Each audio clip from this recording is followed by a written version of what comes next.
Renungi baik-baik sebuah hadis bahwasanya ada seseorang bertanya kepada baginda Nabi sallallahu alaihi wasallam. Dia mengatakan, ya Rasulullah, fulanatun tadhkuru min kathrati salatiha wa siyamiha wa sadaqatiha.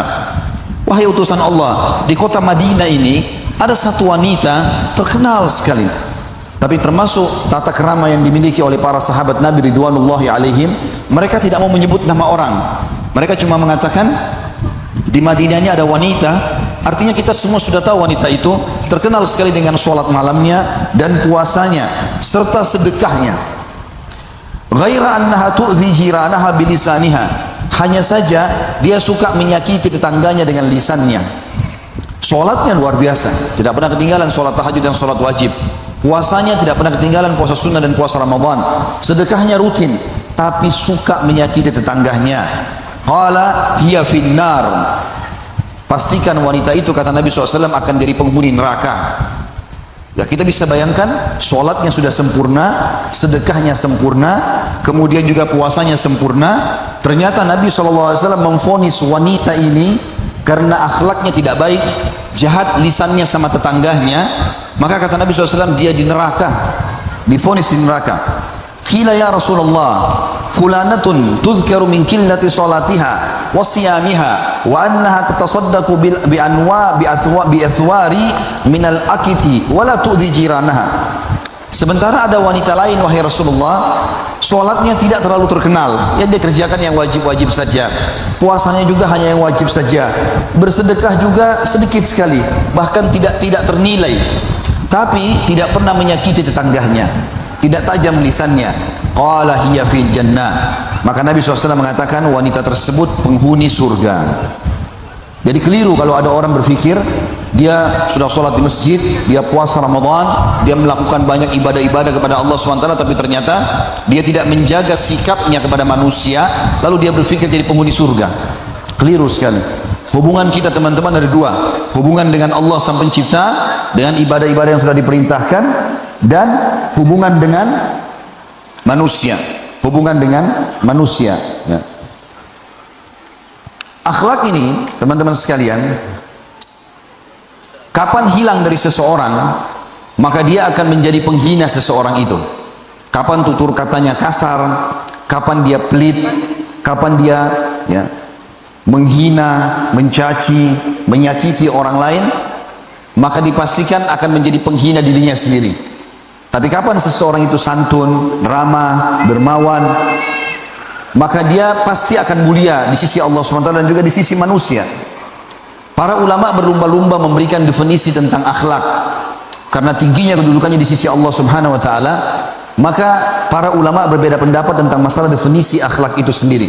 Ali bin Abi Thalib berkata radhiyallahu anhu, akhlak yang baik dan sempurna adalah bila terdapat pada seseorang tiga sifat. Yang pertama, selalu menjauhi yang diharamkan, apapun yang haram, yang syubhat, bahkan makruh ditinggalkan. Maka kita sudah bisa lihat orang itu memiliki satu ciri akhlak yang mulia. Kapan orang itu jauh dari apa yang Allah haramkan, karena semua yang Allah haramkan pasti buruk buat kehidupan kita. Allah larang ghibah, nggak boleh gunjing. Allah larang memfitnah, Allah larang mengambil haknya orang lain, nggak boleh memukul, nggak boleh mencaci maki. Semua itu buruk, dan Allah Subhanahu wa taala mengganti atau menjadikan itu adalah akhlak yang buruk dan tidak boleh sama sekali kita melakukannya. Jadi yang haram itu sesuatu yang tidak baik, dilarang oleh Allah Subhanahu wa taala. Kemudian yang kedua, kata Ali radhiyallahu anhu, mencari yang halal. Kalau dia hanya mau memakan sesuatu yang berhubungan dengan dia, ya, sesuatu yang berhubungan dengan dia, yaitu yang halal saja, yang memang haknya dia, maka ini juga masuk dalam akhlak yang mulia. Dalam Islam dilarang meminta-minta dan mengemis, kecuali dalam keadaan darurat. Kata Nabi SAW, siapa yang membuka pintu mengemis kepada orang-orang, maka Allah akan bukakan baginya pintu kemiskinan. Dan siapa yang membuka pintu kemuliaan, dia mau terima imbalan tapi dengan bekerja, maka Allah bukakan baginya pintu kekayaan. Ada kemuliaan yang Allah SWT berikan dengan pendapatan yang halal. Semua yang haram, syubhat dijauhi. Dan yang ketiga, kata beliau, berbuat baik kepada keluarga.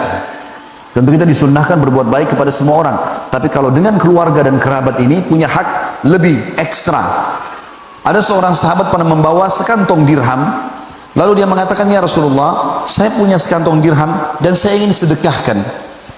Ada dua orang jadi target saya, dua-duanya orang miskin. Yang satu punya hubungan kerabat dengan saya, yang satu tidak punya hubungan kerabat dengan saya. Mana yang saya kasih? Maka Nabi SAW mengatakan, kalau engkau memberikan kepada orang yang memiliki hubungan kerabat denganmu, maka engkau akan mendapatkan dua pahala. Pahala sedekah dan pahala silaturahim. Al-Hasan Basri rahimahullah, seorang ulama tabi'in, menyampaikan bahwasanya akhlak yang mulia itu adalah dermawan, suka berkorban dan bertanggung jawab. Kapan kita lihat seseorang rutinitasnya suka memberi dan mengasihi, mendahulukan orang lain dari dirinya sendiri sekalipun, maka itu ciri daripada orang yang memiliki akhlak yang mulia. Tapi kapan seseorang perhitungan buat orang lain, selalu kalau diminta pertanyaannya, permintaan orang satu, pertanyaannya bisa 10 sampai 20 dengan penuh dengan kecurigaan, maka ini jauh dari akhlak yang mulia. Dikatakan tentang ciri baginda Nabi SAW, tidak pernah ada yang meminta kepada Nabi SAW kemudian beliau menolaknya. Sampai pernah sekali beliau lagi duduk dan cukup banyak orang yang datang meminta, lalu baginda Nabi SAW memberikan sampai habis semua apa yang Nabi SAW miliki. Lalu Nabi SAW melihat masih ada orang miskin datang minta lagi. Lalu Nabi SAW sedih, wajah beliau berubah. Kemudian Ali bin Abi Thalib, Umar radhiyallahu mengatakan, Umar bin Khattab berkata dari sebelah Nabi, ya Rasulullah, Allah tidak bebankan anda di atas kemampuan anda. Artinya sudah tidak ada, ya sudah. Tadi kan sudah dibantu yang lainnya. Maka Nabi SAW diam saja. Lalu Ali bin Abi Thalib, anak mantu Nabi SAW dan sepupu beliau, kemudian mengatakan, ya Rasulullah, di kantong saya masih ada sekian dirham. Ini saya kasih. Silakan sedekahkan dimanapun anda inginkan. Maka dikasihlah kepada Nabi SAW dan Nabi SAW tersenyum lalu mengatakan, bihadza umirtu, dengan cara seperti inilah aku diperintahkan. Selalu berbagi dengan orang, dermawan, ya, memberikan kepada orang-orang. Begitu juga bertanggung jawab. Kalau seseorang diberikan amanah lalu dia bertanggung jawab, ini bagian daripada akhlak yang mulia menurut Al-Hasan Al-Basri. Dan dia juga mengatakan masuk dalam akhlak yang mulia setelah yang dia sebutkan tadi, dermawan, suka berkorban dan bertanggung jawab. Beliau mengatakan wajah yang menyenangkan. Kalau orang menyapanya dia senyum, ya. Kalau orang bersalaman maka dia membiarkan orang itu terlebih dahulu mencabut atau menarik tangannya baru dia. Juga masuk dalamnya mencurahkan kebaikan dan mencegah keburukan. Mencurahkan kebaikan artinya selalu hidupnya dari waktu ke waktu berisikan dengan kebaikan-kebaikan. Dan juga mencegah dari keburukan, artinya apapun yang sifatnya buruk dia selalu jauhi. Akhlak ini ada dua macam. Ada akhlak yang jibiliyah dan ada muhtasabah, ya. Kalau jibilli artinya akhlak yang memang baik yang Allah sudah kasih kita dari kita masih lahir atau sebelum lahir. Jadi kita lahir dalam memiliki akhlak yang baik itu.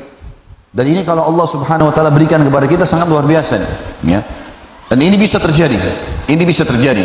Sebagaimana ada seorang sahabat namanya As'aj Abdul Qais, ya, atau Abdul Qais yang terkenal. Dia mengatakan, atau waktu dia datang kepada Nabi SAW, Nabi mengatakan, inna fika khaslataini yuhibbuhuma Allahu al-hilmu wal anat.